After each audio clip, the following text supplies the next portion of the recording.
সেগুলিকে মাথায় নিয়ে সবার প্রতি আমার শ্রদ্ধা, ভালোবাসা এবং কৃতজ্ঞতা জ্ঞাপন করছি এবং আমি বিশ্বাস করছি প্রতিনিয়ত যেভাবে বিরোধী দলগুলো নির্বাচনী ময়দানে এসে শুধুমাত্র তৃণমূল কংগ্রেসের বিরুদ্ধে যে আক্রমণ, যে নির্বাচন পদ্ধতি নিয়ে বিভিন্ন প্রশ্ন তুলেছিল, পার্সেন্টেজ অফ পোলিং এবং নির্বাচনী ফলাফল প্রমাণ করে দিচ্ছে যে এই সমস্ত অভিযোগে কোনো বাস্তব ভিত্তি ছিল না।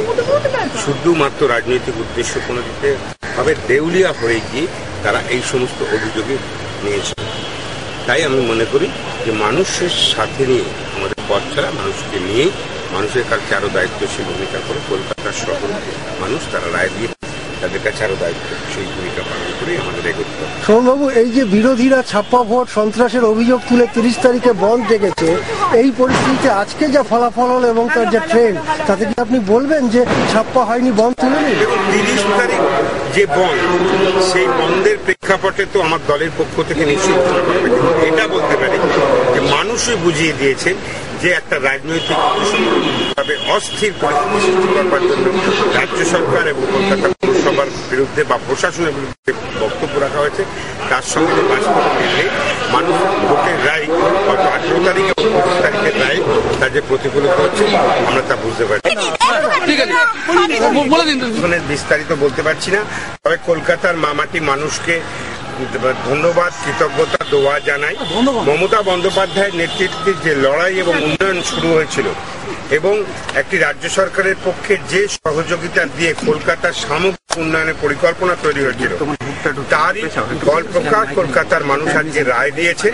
এবং সবচেয়ে বড় কথা দেখুন, এটাই সুযোগ, কারণ আপনারা যে চ্যানেলই হোক, সব পরিকল্পিতভাবে যেভাবে নির্বাচনের দিন একেবারে পরিকল্পিত, একেবারে তৃণমূল কংগ্রেসের বিরুদ্ধে বিভিন্ন আক্রান্ত হয়েছে, এই হয়েছে সেই হয়েছে বলে যা নিউজ আপনারা দেখিয়েছিলেন, আর গণতান্ত্রিক পদ্ধতিতে ভোটের শতাংশ এবং নির্বাচনী রায় প্রমাণ করে দিয়েছে যে কত নির্বিঘ্নে এবং সাধারণ মানুষ যে কিভাবে ভোট দিয়েছে তারই ফলে এটা প্রমাণিত হচ্ছে। মানুষের আশীর্বাদ নিয়ে ভবিষ্যতে আমাদের একটা দায়িত্বশীল ভূমিকা নিতে হবে। এই যে আক্রমণের চক্রান্ত যে ধরনের বলা হয়েছিল তা যে বাস্তবে কোনো ভিত্তি নেই, তা আজকে প্রমাণিত সত্য হলো।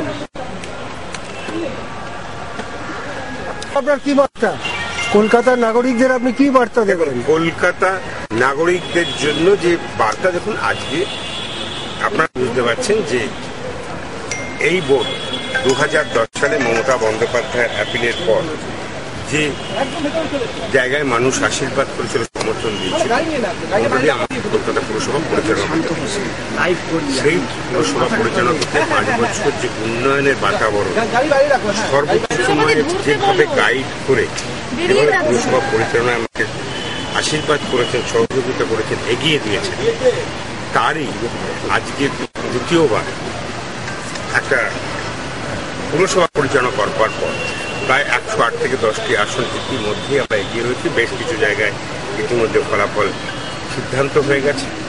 মানুষের রায় আজকে যেভাবে প্রতিফলিত হয়েছে, তাতে আমরা মানুষের কাছে আমাদের দায়িত্ব বাড়লো।